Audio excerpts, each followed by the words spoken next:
ऐसा कि मैं ये एक्सपेरिमेंट्स करता रहता हूं, क्योंकि फर्स्ट ऑफ ऑल देखिए, अगर आप किसी भी चीज में हैं, आपको अगर कोई नई चीज जाननी है तो आपको उसके बीच में जाना पड़ेगा। तो मैं डिपोर्टेशन, जिसको हम सेकंड इन्वेस्टिगेशन बोलते हैं, उसके फेल होने के बाद आपको डिपोर्ट कर दिया जाता है।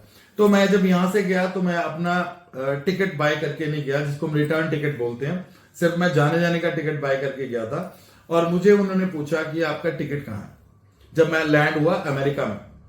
तो जब मैं वहां पे अमेरिका में रहा तो मेरे को उन्होंने जब पूछा कि मुझे आप टिकट बाय क्यों नहीं किया, तो मैंने उनको बोला कि मुझे पता नहीं है कि मैंने कितने दिन के लिए रहना है।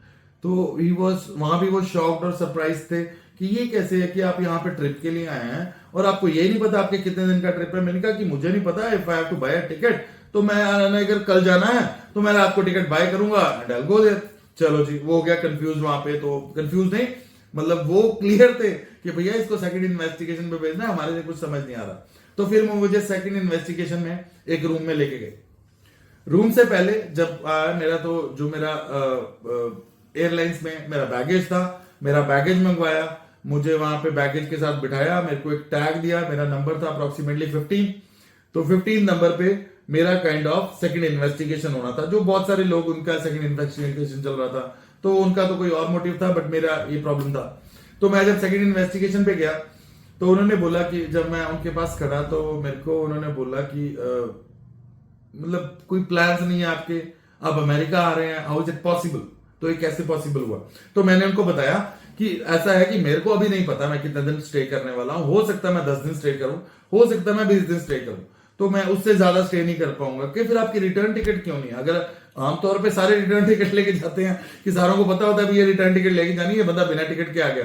तो फिर उन्होंने मेरे को मेरे मनी के लिए कि मैं कितने डॉलर्स लेके आया हूं वो उन्होंने मेरे को इंक्वायर किया। फिर जब मैंने, अब डॉलर्स का क्या था कि मेरे को थोड़ा रेंज डॉलर्स का मेरा थोड़ा ज्यादा था, इतना ज्यादा भी नहीं, थोड़ा सा ज्यादा। तो उन्होंने मेरे को पूछा कि कितने हैं, मैंने उनको रेंज का ही बोला कि मेरे पास $10,000 के आसपास ही है, उससे ज्यादा नहीं है, but I had some more dollars. तो फिर मैंने उनको पूछा, मैंने कहा नहीं मेरे पास कुछ ऐसा नहीं है। तो जब उन्होंने मेरे को ऐसा बोला तो व्हेन ही सॉ मी, जब उन्होंने मेरे को देखा तो मैंने कहा इफ यू वांट टू सी, अगर आप देखना चाहते हैं तो मैं बैगेज खोल के आपको चेक करवा देता हूँ। कहते नहीं नहीं नहीं इट्स ओके। सो यहां से क्या पता लगा, यहां से पता लगा कि you have to be confident while answering the immigration officers, you have to be confident. आपको इंटरव्यू एम्बेसी में जाना है तो ये बहुत जरूरी है, अगर आप कॉन्फिडेंट नहीं होते तो। अब इसके ऊपर क्या है कि जब हम कॉन्फिडेंटली आंसर करते हैं, देखो उनके पास इतना टाइम नहीं है, वो आपके हाव भाव से ही समझ जाते हैं। अब ये चीज का क्या होता है, अब मुझे जो मैं आपकी प्रॉब्लम समझता हूं, एक बंदा जिसके लिए उस चीज की बहुत वैल्यू है वीजा के लिए, राइट, तो उसके लिए अगर उस चीज की वैल्यू है तो वो नर्वस होगा।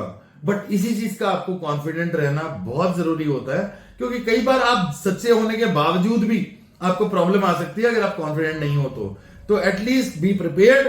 अगर आप इमिग्रेशन में जा रहे हैं अमेरिका की तो आप प्रिपेयर्ड होके जाइए, not a problem, nobody ask you. आप फिर और मेरी ग्रिलिंग शुरू हुई, मेरे पास सेम टू सेम क्वेश्चन पूछे गए जो मेरी इंटरव्यू में पूछे गए थे करीबन 7 साल पहले। अब कई लोग बोलते हैं भी उनका डाटा डिलीट हो जाता है, मेरे पास सेकंड इन्वेस्टिगेशन, जब मैं अमेरिका में था, मेरे पास सेकंड इन्वेस्टिगेशन में ये पूछा गया कि आप यहां पे किस बेसिस पे आए थे वीजा लेके। Same to same question, at least 60% of the question पूछे गए और मेरे सेम टू सेम आंसर्स थे। तो उस कारण से जब उनको क्लैरिफाई हो गया कि नहीं है इज अ जेन्युइन ट्रैवलर और इनका कोई और मोटिव नहीं है, तो उन्होंने मेरे को करीबन $20 का फाइन लगाया। वो मैं बताता हूं इसलिए